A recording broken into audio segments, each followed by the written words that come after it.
ស្ដីបងប្អូនអរគ្នាមិញអូននេះត្រូវបានចោលពីរនាក់ជិះម៉ូតូមួយឯងហើយមកធាក់បដួលគ្នាហើយយកបកៈកាប់បានពីរបកៈប៉ុន្តែមើលត្រូវកន្លែងណាខ្លះបងអូនេះធូវិញហើយចៃដនទៅខ្ញុំឈប់ឡានលក់ទឹកនៅកន្លែងហ្នឹងហើយខ្ញុំធ្វើបិទតែក្រុមស្គូតែអត់បានយកអ្វីមកការពារប្អូនសោះមិញហ្នឹងហើយបានស្រែកទៅនឹងរត់ចូលទៅជួយទៅបានពួកវាលាវិញវាត្រូវកាប់បន្ថែមទៀតមិញហ្នឹងនេះនៅផ្លូវនេះបងប្អូនអរគ្នាអូសង្កាត់ផ្សារកដាលហើយ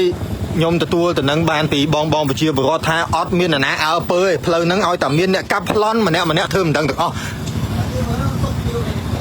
បងប្អូនប្រជាពលរដ្ឋសុំអត់បញ្ចេញឈ្មោះគាត់បញ្ជាក់ច្បាស់លាស់ហ្មងថា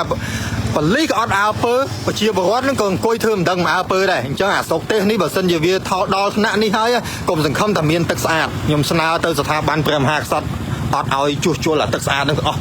ឲ្យវានៅរក់ប្រែទាំងអស់គ្នាតែម្ដងយូរទៅមានតែខ្ញុំឯងចូលទៅជួយមិញហ្នឹងហើយអ្នកខ្លះជិះម៉ូតូមកឆ្លងកាត់ធ្វើអត់ដឹងឥឡូវបានបងប្អូនយើងជិះមកនេះបានបងប្អូនចូលមកជួយចឹងអូនមិញប្តឹងទៅសមត្ថកិច្ចហើយណោះហើយក៏ឲ្យទៅដាក់ពាក្យនៅឲ្យទៅដាក់ពាក្យអត់មកទេអត់មកកន្លែងកើតហេតុមើល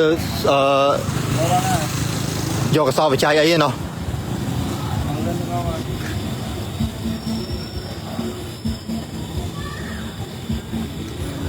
ទេទៅមិញហ្នឹងទេទៅលេខណាគេអតិកាហ៎មើលសុំមើលលេខទីមើល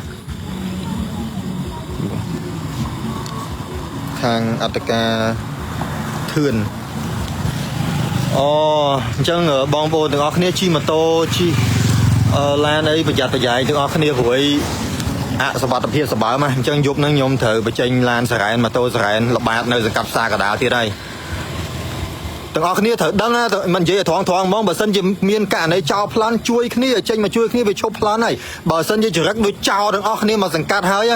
អាណាកាប់ប្លន់នេះក៏ធ្វើមិនដឹងអាហ្នឹងហើយមិនបាច់ចាំឆ្ងល់ទេតែខ្លួនឯងហេតុអីបានម្ដង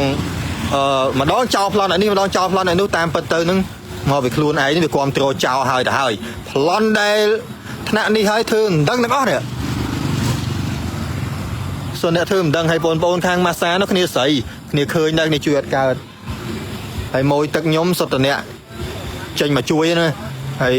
អ្នកដែលជិះកាត់មកហ្នឹងទៅហួសមកហួសដល់ពេលស្រុកទេសអញ្ចឹងដូចដឹងនិយាយថាម៉េចអូខេអញ្ចឹងអរគុណបងប្អូនទាំងអស់គ្នាអញ្ចឹងបងបិទ live អូនហើយណៃត្រូវការបងជូនទៅប៉ុស្តិ៍អត់តោះបងជូនទៅប៉ុស្តិ៍នេះបងប្អូនទាំងអស់គ្នាឥឡូវនេះជូនបងប្អូនមកដល់ប៉ុស្តិ៍នគរបាលរដ្ឋបាលផ្សារកណ្ដាលអញ្ចឹងករណីជាក់ស្ដែងទូនាទីខ្ញុំចប់ករណីហ្នឹងអញ្ចឹងអរគុណបងប្អូនទាំងអស់គ្នាហើយសូមរំលឹកដល់ប្រជាពលរដ្ឋទូទាំងផ្សារកណ្ដាលជួយគ្នាទៅវិញទៅមកព្រោះហ្នឹងម្ដងម្នាក់ឯងហើយបើសិនជានៅតែអញ្ចឹងទៀតអ្វីដែលខ្ញុំធ្លាប់ស្នើសុំទៅរដ្ឋាភិបាលដោយយកជីវិតបដូរតាំងពីទឹកស្អាតពីអគ្គិសនី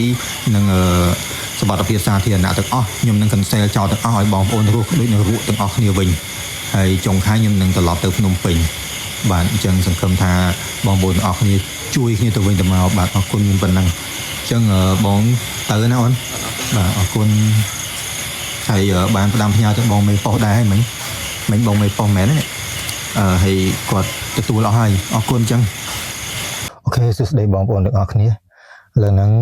ចេញល្បានតិចអូពួកនេះលេងខ្លាំងដល់ហើយវាដូចជាកំណត់គោលដៅមកក្រុងប៉ោយប៉ែតមកសង្កាត់ផ្សារកដាលអញ្ចឹងឥឡូវជិះល្បានតិចហើយបានដាក់បំពាក់នេះថតយកមុខមាត់គោលដៅអូខេអញ្ចឹងយើងបំពាក់សារ៉ែនឡានរួចរាល់អស់ហើយ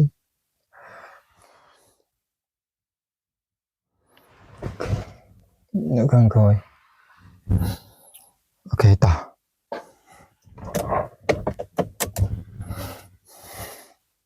សួស្តីបងប្អូនទាំងអស់គ្នាឥឡូវនេះយើងទៅទីតាំងដែលកើតហេតុបាញ់មិញមកផ្លែតអញ្ចឹងទៅដោយសារតែបងប្អូនប្រជាពលរដ្ឋបានបញ្ជាក់ច្បាស់លាស់ថាកន្លែងហ្នឹងគឺដដែលហើយចោលយកទីតាំងហ្នឹងជាកន្លែងកាប់ប្លន់ដែលជាប្រចាំតែម្ដងអញ្ចឹងហើយគាត់បងនៅជុំវិញហ្នឹងបានប្រាប់ថា 4 លើកហើយរាល់ដងគឺកាប់ស្ទើរតែសម្លាប់អញ្ចឹងហើយមិញហ្នឹងដោយសារតែយើងទៅទាន់អញ្ចឹងគេសំទោសបងប្អូនដែលធ្វើចោលកម្មហ្នឹងគាត់ដកកាំបិតចេញមកវិញតែយ៉ាងណាឥឡូវនេះខ្ញុំទៅថតកន្លែងទីតាំងហ្នឹងឲ្យបងប្អូនជ្រាបទាំងអស់គ្នាសូមបងសមត្ថកិច្ចជួយដឹងឮដែរហើយកន្លែងហ្នឹងគួរតែបង្កប់កាមេរ៉ាបាទឥឡូវនេះខ្ញុំទៅដល់ទីតាំងហ្នឹងแล้วបាទអរគុណមែនទែនអូខេបងប្អូនទាំងអស់គ្នាអញ្ចឹងហើយដោយសារតែមិញហ្នឹងខ្ញុំនិយាយបានច្បាស់អញ្ចឹងនេះទីតាំងដែលបងប្អូនបំបញ្ញមិញត្រូវចោរកម្មកាប់ប្លន់នៅមុខខ្ញុំបាញ់មិញហ្នឹង2ប្រកាក់តែដោយសារតែយើងជួយទាន់អញ្ចឹងទៅរួចជីវិតតែម៉ូតូត្រូវបានគេយកទៅបាត់ហើយខ្ញុំនឹងប្រាប់ទីតាំងម្ដុំនេះឲ្យបងប្អូនទាំងអស់គ្នាប្រយ័ត្នប្រយែងជាទីបំផុតហាមជិះយឺតព្រោះប្រជាពលរដ្ឋបានបញ្ជាក់ច្បាស់ហើយថាម្ដុំហ្នឹងគឺជាគោលដៅតែម្ដងវាកំណត់ម្ដុំហ្នឹងដោយសារតែម្ដុំហ្នឹងអត់មានកាមេរ៉ាទេអញ្ចឹងហើយកាមេរ៉ាមើលអត់ទាន់ជាមួយខ្ញុំបើក file ឲ្យបងប្អូនមើលឲ្យឃើញច្បាស់បន្តិច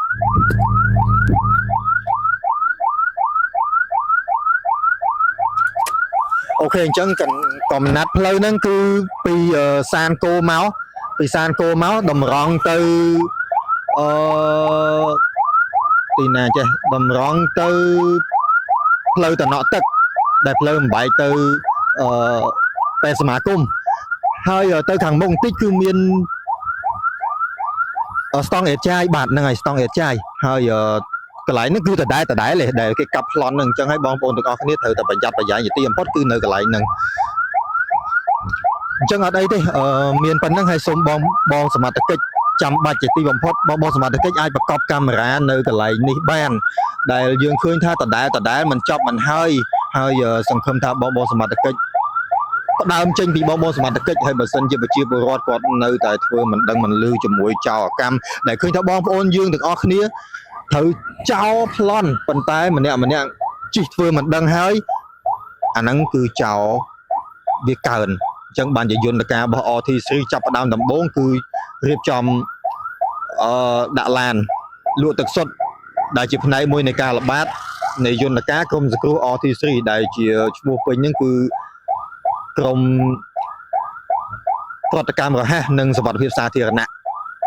អញ្ចឹងហើយចម្បងមុនគេគឺផ្ដើមចេញពីសមត្ថកិច្ចហើយបើសិនជាសមត្ថកិច្ចមិនអើពើហើយ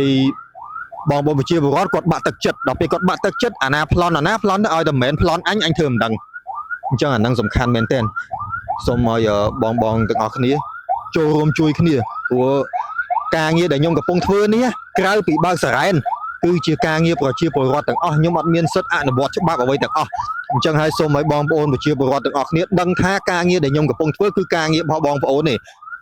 តែដរាបណាប្រជាធិបតេយ្យនៅដើរអត់ទាន់ដល់ចំណុចក្រុមសង្គ្រោះនៅតែមានវត្តមានហើយបើសិនជាក្រុមសង្គ្រោះបាត់វត្តមានលុះត្រាតែបងប្អូនទាំងអស់គ្នាធ្វើការងារក្រុមសង្គ្រោះបានទាំងអស់គ្នាសិនដូចនៅអាមេរិកនៅថៃអញ្ចឹងតែដល់គណៈមួយថៃនៅតែត្រូវការក្រុមសង្គ្រោះដូចគ្នាបាទកុំឲ្យវីដេអូនឹងវែងពេកអញ្ចឹងអរគុណបងប្អូនទាំងអស់គ្នាហើយណាមួយទៀតខ្ញុំបានបើកសារ៉ែនកុំឲ្យរំខានដល់បងប្អូនជុំវិញនឹងសូមការអនុញ្ញាតដល់សមត្ថកិច្ចវគ្គព័ន្ធសមត្ថកិច្ចមូលដ្ឋាននិងបងប្អូនជុំវិញនេះផងដែរបាទអរគុណ